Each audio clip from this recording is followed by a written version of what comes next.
আয়াত ২০৪ ওয়ামিনান নাসি মান ইউজিবুকা কওলুহু ফিল হায়াতিদ দুনিয়া ওয়া ইউশহিদুল্লাহা আলা মা ফি কলবিহি ওয়া হুয়া আলাদ্দুল খিসাম।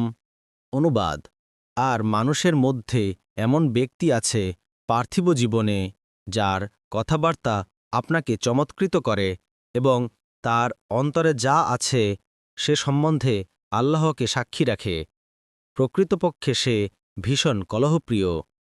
তাফসির ১ নং ফুটনোটের বিবরণ: আয়াতের এই অংশের ৩টি অর্থ হতে পারে। ১. পার্থিব জীবন সম্পর্কে যার কথাবার্তা আপনাকে চমৎকৃত করে। ২. পার্থিব জীবনে যাদের কথাবার্তা আপনাকে চমৎকৃত করে এবং ৩.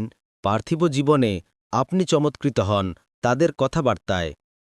আয়াত ২০৫ وَإِذَا تَوَلَّى سَعَىٰ فِي الْأَرْضِ لِيُفْسِدَ فِيهَا وَيُهْلِكَ الْحَرْثَ وَالنَّسْلَ وَاللَّهُ لَا يُحِبُّ الْفَسَادَ।